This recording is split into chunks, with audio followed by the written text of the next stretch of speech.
Everyone, welcome to study of education. दोस्तों, मैं सुखदा त्रिवेदी आज आप लोगों के साथ डिस्कस करने वाली हूँ डिफरेंट अप्रोचेस टू काउंसलिंग, परामर्श के विभिन्न दृष्टिकोण। दोस्तों, यूजीसी नेट अगर आप एग्जाम की तैयारी कर रहे हैं और इसलिए ये टॉपिक पढ़ रहे हैं जो कि आपके यूनिट 3 का डी सेक्शन है, वो टोटली गाइडेंस एंड काउंसलिंग के ऊपर है। गाइडेंस क्या है, काउंसलिंग क्या है, ये हम लोग पहले पढ़ चुके हैं। लिंक डिस्क्रिप्शन में है, आप वहां से जाकर के उसको आराम से पढ़ सकते हैं। आज हम एक स्टेप आगे जाकर के कौन कौन से अप्रोच होते हैं, मतलब कि अगर एक क्लाइंट की काउंसलिंग कर रहा है काउंसलर, है ना। काउंसलिंग क्या है, एक प्रोटेक्टेड इन्वायरमेंट में जब कोई आपके पास अब कोई प्रॉब्लम लेकर के आता है और आप उस प्रॉब्लम को सुनते हैं, समझते हैं और उसका सॉल्यूशन उसे देते हैं, तो वो क्या है, काउंसलिंग है। ठीक है। तो किसी की काउंसलिंग करने के कौन से तरीके हो सकते हैं, कौन से अप्रोचेस आप लगा सकते हैं, वो क्या है, अप्रोचेस टू काउंसलिंग। बेसिकली ये 4 तरीके के होते हैं। Psycho analytical approach to counselling, behavioural approach to counselling, cognitive approaches to counselling and humanistic approach to counselling. तो सबसे पहली बात ये करें कि इतने अलग अलग अप्रोचेस हैं क्यों, क्योंकि किसी भी इंसान को समझने के ये बेसिकली 4 तरीके हो सकते हैं। इसलिए ये 4 बिल्कुल आधारभूत तरीके हैं जिससे हम किसी की काउंसलिंग कर सकते हैं। मनोवैज्ञानिक विश्लेषण करके किसी की काउंसलिंग या उसको परामर्श दिया जा सकता है। उसके व्यवहार को पढ़कर उसे परामर्श दिया जा सकता है। उसे उसके जो संज्ञानात्मक या उसके कॉग्निटिव स्टेटस को देख करके उसे परामर्श दिया जा सकता है, और मानवतावादी दृष्टिकोण से भी उसे परामर्श दिया जा सकता है। सब में क्या होता है, कैसे होता है, ये बिल्कुल डिटेल में हम लोग जानेंगे। फिर हर एक अप्रोच में अपनी अपनी थ्योरीज हैं, उन थ्योरीज को भी मैं वन बाय वन डिस्कस करूंगी। थ्योरीज में अगर आपसे डायरेक्ट डिस्कस कर लूं दैट पर्सन सेंटर्ड काउंसलिंग क्या होती है, तो वो दोस्तों बहुत वेग तरीके से पढ़ाना हो जाएगा। इसलिए हम पहले अप्रोचेस समझेंगे, फिर हर एक अप्रोच में कौन कौन सी थ्योरी आती है उसे देखेंगे। ठीक है। तो चलिए पहले मैं आपको बता दूं कि अगर हम गाइडेंस काउंसलिंग पढ़ रहे हैं, ये अप्रोचेस टू काउंसलिंग पढ़ रहे हैं, तो उसके पहले आपको पता होना चाहिए, और ये चीजें हम अपनी चैनल पर कंप्लीट कर चुके हैं, that what is counselling, what is guidance, what is counselling, types of counselling, directive counselling क्या होती है, नॉन डायरेक्टिव और इक्लेक्टिव काउंसलिंग क्या होती है। बेसिकली इसमें काउंसलर और काउंसिली का जो है रोल बताया गया है। जो क्लाइंट है वो कितना डोमिनेंट रहता है, या जो काउंसलर है उसका रोल क्या है, वो कितना डोमिनेंट है, ये इन सब चीजों में हमने देखा था। खैर, फिलहाल हमारा जो मेन टॉपिक है उसके ऊपर आते हैं। हम वन बाय वन करके अप्रोचेस को पढ़ेंगे। सबसे पहला अप्रोच है हमारा psycho analytic approach to counselling, मतलब कि विश्लेषणात्मक दृष्टिकोण। देखिए, psychoanalytical approach is a type of approach based upon the theories of Sigmund Freud. तो सिगमंड फ्रॉइड का ये कॉन्सेप्ट है psycho analytic approach to counselling. और दोस्तों, मैंने इसकी शुरुआत भी कर दी है। मैंने आपको बताया था सिगमंड फ्रॉइड के अकॉर्डिंग किसी भी पर्सन की पर्सनैलिटी जो है 3 चीज़ों पर बहुत ही इंपॉर्टेंटली डिपेंड करती है। जैसा कि मैंने बताया था, types of mind and psychosexual stages and आपके 3 एलिमेंट्स ऑफ पर्सनालिटी, ये तीनों चीजें हम डिस्कस कर चुके हैं। अगर आप साइको एनालिटिकल अप्रोच को समझना चाहते हैं तो सबसे पहले आप जाकर के उन 3 वीडियो को जरूर देखिए, लिंक डिस्क्रिप्शन में है। ठीक है। तो क्या बोला है, साइको एनालिटिकल अप्रोच किसकी काम पर बेस्ड है, किनकी थ्योरीज पे बेस्ड है, सिगमंड फ्रॉइड की थ्योरीज पे। और ये थ्योरीज कहती क्या है actually, this theory explore how unconscious mind influences thoughts and behavior with the aim of offering insight and resolution to the person seeking therapy. तो बेसिकली जो सिगमंड फ्रॉइड ये कहते हैं कि किसी भी पर्सन की पर्सनालिटी या उसका बिहेवियर जो है वो किससे कंट्रोल होता है, अनकॉन्शियस माइंड। अनकॉन्शियस माइंड को मैं यूएम लिख रही हूँ। ये जो आपका अनकॉन्शियस माइंड है जिसके बारे में आप जान नहीं रहे हैं, आपने उसमें कुछ चीजों को दबा के रखा हुआ है, बेसिकली वही आपके बिहेवियर को कंट्रोल कर रही है। ये है psycho analytical approach to counselling, मतलब कि काउंसलर आपके अनकॉन्शियस माइंड में से बातें ढूंढ ढूंढ कर लाता है, जिसके कारण आप परेशान हैं, जिसके लिए आप घबरा जाते हैं कई बार। ठीक है, तो ये चीजें जो आपने छुपा करके रखी है अनकॉन्शियस माइंड से निकाल करके ले करके आना और फिर आपकी प्रॉब्लम को सॉल्व करना, आपको बताना कि भाई ये जो चीज है ना, आप जो सोच रहे हैं अनकॉन्शियस माइंड में रखी हुई है, ये आपको परेशान कर रही है। तो इस तरीके की थ्योरी थेरेपी या इस तरीके का अप्रोच क्या कहलाता है? Psycho analytic approach. मतलब कि आपके दिमाग को पढ़कर, जो आपके पहले जो आपको एक्सपीरियंस हुए हैं, उनको समझ करके, आपका दिमाग पढ़ करके आपको बताया जा रहा है कि भाई ये चीज़ के कारण आप परेशान हैं, आपको एनेक्सिटी हो रही है या आपको डर लग रहा है, ठीक है? या इस चक्कर में आपका जो बिहेवियर है वो बदल गया है, ठीक है? That is the psycho analytical approach. इसमें हम कौन सी थ्योरी पढ़ेंगे?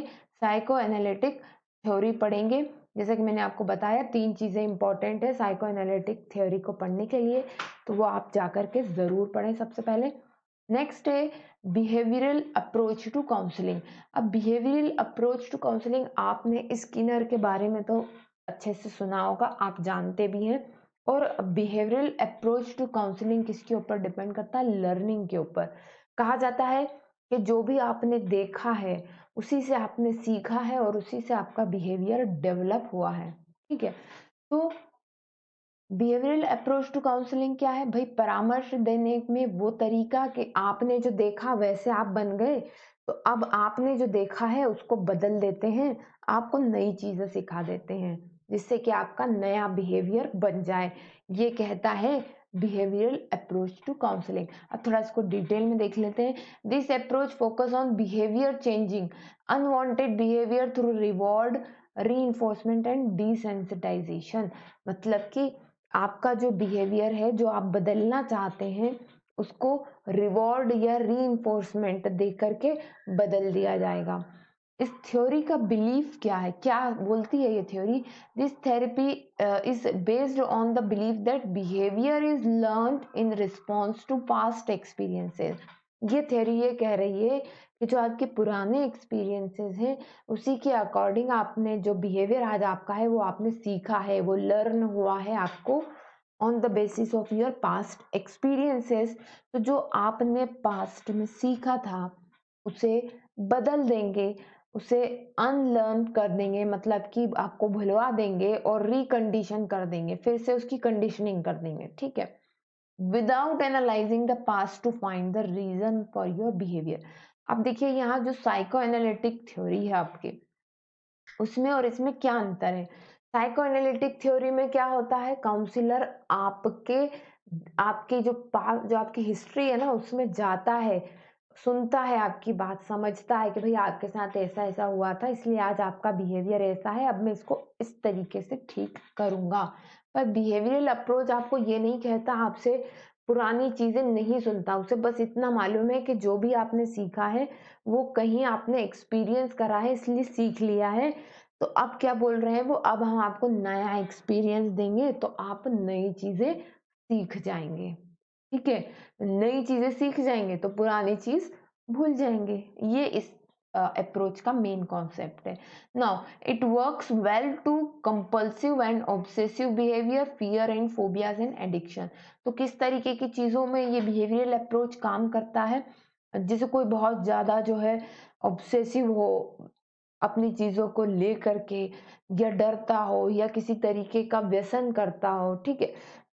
या डर रहता हो जिसके मन में बहुत ज्यादा कुछ ना कुछ चीजों को लेकर के, तो उन चीजों के लिए ये counselling behavioural approach to counselling use होता है। इसमें हमें कौन कौन सी थेरेपी पढ़नी है? Cognitive behavioural therapy, rational emotive behavioural therapy and transactional analysis, ठीक है? तो ये सभी हमको इसमें पढ़ना है। खैर आगे चलते हैं, नेक्स्ट देखते हैं कॉग्निटिव अप्रोच टू काउंसलिंग। अब काउंसलिंग का जो है संज्ञानात्मक दृष्टिकोण क्या है? ये दृष्टिकोण जो है बिल्कुल आपके माइंड के ऊपर फोकस करता है, ठीक है? माइंड के ऊपर फोकस करता है, कहने का मतलब क्या है? ये क्या करता है? Curing of unreason by a reason. आपने जो कुछ बिना कारण की बातों से आप परेशान हैं, उसका आपको कुछ रीज़न दे कर के आपकी काउंसलिंग की जाएगी, ठीक है? कहने का मतलब ये है यहाँ पर क्लाइंट की हेल्प करने के लिए, मतलब कि जिसको प्रॉब्लम है उसकी हेल्प करने के लिए क्या किया जाएगा, आप कुछ चीज़ों को जो है लॉजिकली नहीं सोच रहे हैं। जो भी प्रॉब्लम लेकर के गया है क्लाइंट, मतलब जिसको प्रॉब्लम है, ठीक है? वो क्या है, वो चीज़ों को रैशनली नहीं सोच रहा है। वो क्या कर रहा है, बस मनगढ़ंत अपने मन से कुछ कहानियाँ बना ली और फिर उसके बारे में सोचता चला जा रहा है, ओवरथिंक करता चला जा रहा है और अपने आप को, अपने बिहेवियर को, अपनी थिंकिंग को डिस्टर्ब कर ले रहा है। तो कॉग्निटिव अप्रोच ये कह रहा है कि अनरीज़न की चीज़ों को रीज़न दे करके वो ठीक कर ले रहा है। इसको मैं आपको एक एग्ज़ाम्पल से बताना चाहूँ, जैसे कि यहाँ पर आप एग्ज़ाम्पल ले लें, वन साइडेड लव, ठीक है? अब आप किसी के चक्कर में पड़े हैं और आप अपने मन से ही अलग-अलग थ्योरी बना ले रहे हैं कि वो पसंद करेगा या करेगी या नहीं, उसने कुछ बोला नहीं, वो मेरे बारे में क्या सोचती है, क्या नहीं सोचती है। ये आपने अपने मन से ही, उसे कुछ मालूम ही नहीं है आपके दिल-दिमाग में क्या चल रहा है और आपने अपने मन से अपने दिमाग में कहानियाँ बना ली हैं और अब आप परेशान हैं, ठीक है? या फिर किसी ने आपकी तरफ ध्यान नहीं दिया, तो अब आप क्या कर रहे हैं, अपने मन से कुछ भी कहानियाँ बना कर के बैठे हुए हैं और अपने आप को आपने क्या करा, डिस्टर्ब कर लिया इलॉजिकल बना करके, ठीक? तो काउंसलर क्या करेगा, जो चीज़ें, जो इमोशंस आपको डिस्टर्ब कर रहे हैं, उनको वो आपको बोलेगा कि आप इस पे रैशनली, मतलब तार्किकता से इसके ऊपर सोचें, है ना? आपकी इलॉजिकल चीज़ों को वो हटाएगा, उसको लॉजिक दे कर के बताएगा कि भई तुमने कभी इधर जाकर के बोला तो है नहीं कि भई आप ऐसा चाहते हैं, ठीक है? तो सामने वाला आपको रिस्पॉन्स कैसे करेगा?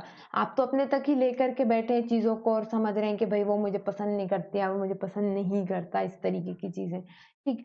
तो irrational ideas and attitude and substitute logical rational and ideas and attitude. तो आपकी इलॉजिकल चीज़ों को, इर्रेशनल चीज़ों को वो लॉजिकल वे से और रैशनल वे से बदल देंगे और आपके आइडियाज़ और एटीट्यूड को ठीक कर देंगे। Now, it is believed that this process helps the client to attain rational behavior, happiness and self-actualization. ठीक है? तो अगर इस तरीके से काउंसलर आपके ऊपर काम करता है तो वो आपको ज़्यादा लॉजिकल, रैशनल, मतलब हर सिचुएशन में तार्किकता का, है ना, सही गलत का, तर्क संगतता का यूज़ करते हुए आप हर चीज़ों को सॉल्व करेंगे और आत्म प्राप्ति, सेल्फ एक्चुअलाइजेशन, मतलब अपने आप को सबसे अच्छा पाना, है ना, हेल्दियर वन कहते हैं ना जिसको, वो, ठीक है? तो ऐसा आपको ये कॉग्निटिव अप्रोच टू काउंसलिंग में किया जाता है, इरेशनल से रैशनल की तरफ आपको लेकर के जाया जाता है। नाउ नेक्स्ट और लास्ट है, that is the humanistic approach to counselling. Humanistic approach to counselling में क्या होता है दोस्तों, humanistic approach to counseling see each individual personality as being composed of physical, intellectual, emotional, behavioral, creative and spiritual element। मतलब कि मैं अगर आपको सिंपल लैंग्वेज में बताऊं इसको, ह्यूमनिस्टिक अप्रोच ये मानता है कि हर एक इंसान में हर तरीके की क्षमताएं होती हैं, चाहे वो फिजिकल हो, इंटेलेक्चुअल हो, इमोशनल हो, बिहेवियरल हो, क्रिएटिविटी हो या स्पिरिचुअल हो, सारी चीजें हर एक इंसान में प्रेजेंट हैं। From the innate ability to reach our full potential, मतलब बचपन से ही, जब से आप पैदा हुए आप में हर एक तरीके की क्षमताएं हैं, बस ये है कि आपको उसको अपने पूरे पोटेंशियल तक, अपनी अधिकतम क्षमता तक ले करके जाना है, मतलब अपने आप को हर चीज में अच्छे से अच्छा बनाना है। पर एक्चुअली में वो चीजें हो नहीं पाती हैं, क्योंकि आपकी अपने आप से एक्सपेक्टेशन और सोसाइटी की, ठीक है, सपोज ये आप हैं, आपने आपके लिए सोचा है कि मैं तो क्रिकेटर बनूंगा, ठीक है, और सोसाइटी या आपके पेरेंट ने आपके लिए सोच लिया कि आप तो हॉकी प्लेयर बनेंगे, ठीक।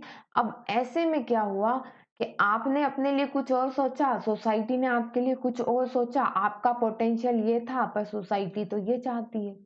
तो क्या हुआ, आप अपने पोटेंशियल को हाईएस्ट लेवल तक नहीं ले जा पाए। ठीक है, तो ह्यूमनिस्टिक अप्रोच क्या कहता है, भाई ये जो सोसाइटी के दबाव में ये जो इंसान दबा चला जा रहा है, तो इसको ठीक करें। ये अब क्या है, आप कुछ और चाहते थे, पेरेंट्स कुछ और चाहते हैं, तो आप अपने पोटेंशियल का यूज नहीं कर पाए। मतलब क्या हुआ, बहुत सारे लोग इस चीज के चक्कर में डिप्रेशन में चले जाते हैं। हो सकता है आप जो सोसाइटी चाह रही है वो आप बहुत अच्छे से कर रहे हैं, पर आप उसमें खुश नहीं हैं। तो फिर ऐसे सिचुएशन में आपकी काउंसलिंग किस अप्रोच से की जाती है, ह्यूमनिस्टिक अप्रोच से की जाएगी। तो आपको अपने आप से मिलवाया जाता है इसमें, एक्चुअली में आप जो रियल है ना, रियल और आइडियल, इसमें रियल वन और आइडियल वन की मीटिंग करवाई जाती, कॉन्ग्रुएंस होता है, मतलब कि जो आप हैं और जो सोसाइटी चाहती है उसको एक कर देना। ये कैसे होता है मैं आपको इन थ्योरीज में पढ़ाऊंगी, जो कि है पर्सनल सेंटर्ड थ्योरी, जेस्टलेट थ्योरी, ये एक्सटेंशियल थेरेपी। ये सारी चीज इन थेरेपीज में हम लोग पढ़ेंगे डिटेल में कि एक्चुअली ह्यूमनिस्टिक अप्रोच को किस तरीके से अप्लाई किया जाता है। ठीक है, तो होप दोस्तों आप लोगों को समझ में। अच्छा, एक चीज ये है, Carl Roger and Abraham Maslow जो है ह्यूमनिस्टिक अप्रोच के लिए जाने जाते हैं। ठीक है, और बेसिकली यही है दैट आप जो अपने आप के लिए, आप आइडियल वन क्या है, सोसाइटी जो सबके लिए जो अच्छा चाहती है, भाई ये लड़का अच्छा है, इसने माँ बाप के लिए भी अच्छा करा, इसने अपने सपने भी पूरे कर लिए, तो वो हो गया आइडियल वन। और आप क्या चाहते हैं, वो है रियल वन। तो आइडियल वन और रियल वन को एक कर देना, यही क्या है, ह्यूमनिस्टिक अप्रोच टू काउंसलिंग है। ठीक है, तो हाँ, वो खैर हम लोग आगे आने वाली थ्योरीज में और डिटेल में इसको समझेंगे। तो होप आप लोगों को समझ में आई होगी क्या ये डिफरेंट अप्रोचेस एक्चुअली में है क्या। अब हम वन बाय वन करके सारी थ्योरीज पढ़ेंगे जो कि हमारे सिलेबस में दी हुई है। ठीक है, तो दोस्तों जल्दी मिलते हैं फिर हम अपने नेक्स्ट वीडियो में। तब तक के लिए best of luck and bye.